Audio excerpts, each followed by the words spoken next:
stay buoyant in that. You're absolutely right.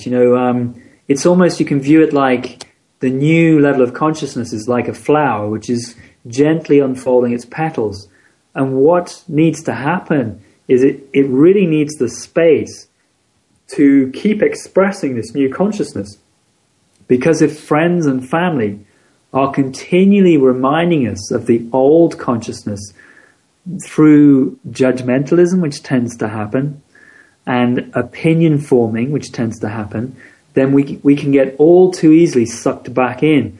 So one of the things that we quite strongly advise is that at this point, part of the purification process is also purifying our relationships. So it may be that we're going to have to shed some relationships, or indeed maybe just get space from certain relationships, like maybe with parents, get a great deal of space away, and then maybe at some point in the future, a new relationship will form when you're in a new consciousness place. Or just sort of getting out into nature and, sort of experiencing something where there's not a lot of people around, where you can really sort of connect with things as well.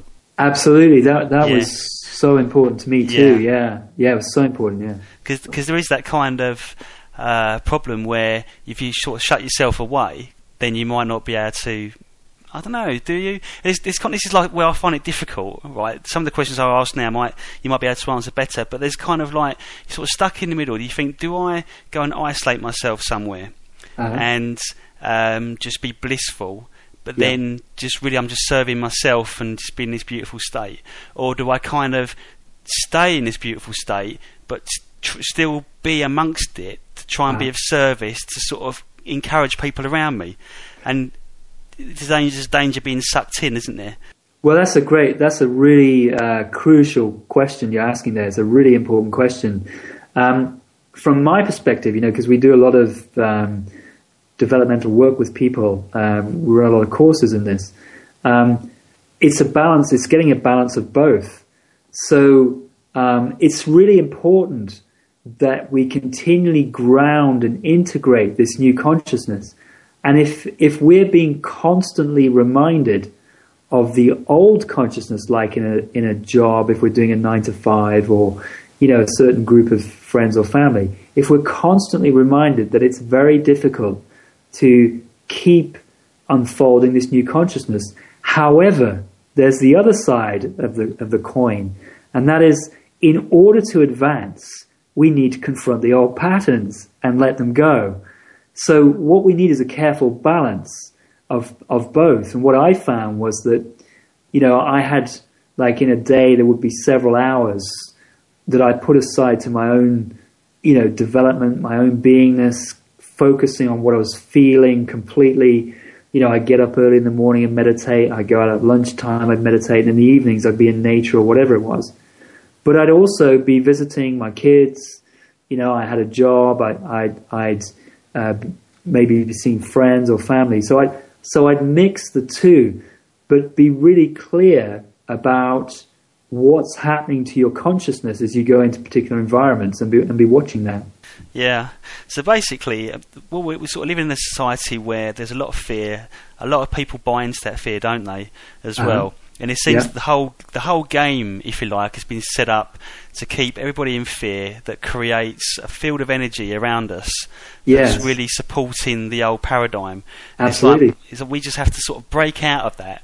And I think you mentioned this in your article I read today, is that we're kind of in the world, but we're not part of it, if you like. We're in it, but not in it. Of it, yeah. Yeah, of it. We're in it, but not of it, yeah. Absolutely. I mean, it is not easy, but, as I said, we work with a lot of people, and we work with a lot of ordinary people who are in the matrix, so to speak, so doing ordinary jobs. And what I can say to you beyond, and to everybody listening, beyond a shadow of a doubt, there is a pathway for every single one of us who truly steps onto the path and is profoundly honest with themselves. There is a pathway through all of this and out of all of this. And if you just keep trusting and keep following that pathway, then you will find salvation. You will find, you'll become enlightened, and you will find the higher paradigm. Sure. So with the analogy you painted earlier, that it's kind of two realities overlaid. So you've got the fifth and the third.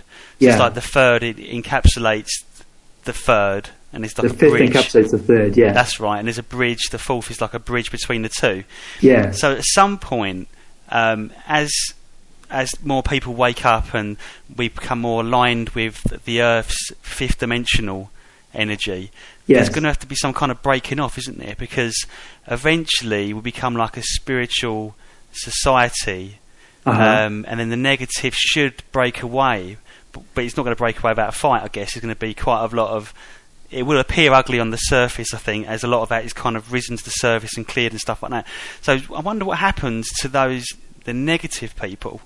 I mean, do they that's kind of, do they sort of disappear out of our lives, or do they kind of drop off and die?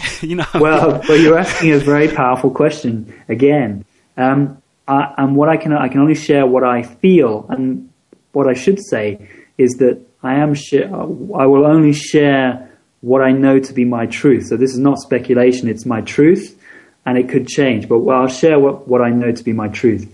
Firstly, what I know in my truth is coming because I experience it on a moment-by-moment basis. I was shown it as a vision in the crash, is that we are coming to some very, very powerful transition indeed. And there is going to be accelerated global warming, and society is going to fall apart as we currently know it. Because it's totally and utterly unsustainable. It's a lower vibrational harmony, and it cannot sustain itself as we move forward into this fifth dimensional reality. So that's going to cause quite a good deal of what will appear on the surface as chaos in the beginning. And there will be all kinds of elements trying to control that, as we already know, the whole New World Order thing. But what I am given to know is that in order to survive the transitions that are coming, you will have to be fifth dimensional. There's no two ways around it. So fifth dimension, when we become fifth dimensional, we'll survive the changes that are going to take place. Now, the question is, what happens to the rest? Well, there are many possibilities that can happen, and many precedents that have happened in the past. So, for example, when we pass on, if we are able to find the light, even if, say, we're not enlightened, but if we are able to find the light, then what happens is we go into a parallel universe, what you might call the angelic realms, which interface with this universe, and an alternative possibility of incarnation will present itself at some point.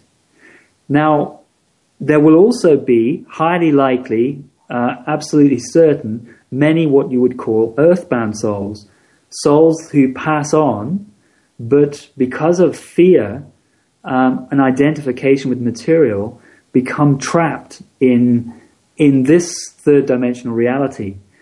And the angelic realms and benevolent consciousness work tirelessly to help release those. But there will be souls that will be lost. In my truth, that's absolutely certain, that we've reached this point now where many souls have just been going round the loop and not evolving and not advancing. And that's not in the overall interests of the universe. And so some souls will be reintegrated with the source, which is a great, it's a great loss, but it's almost certainly likely to happen. Yeah. It's interesting because there seems to be a lot of scientific evidence backing up what could happen, and I think we're now really starting to see it, aren't we? There's obviously a greater number of earthquakes that seem to be happening. The weather is getting more disruptive. I saw a presentation the other day as well where it showed all the planets in the solar system heating up as well.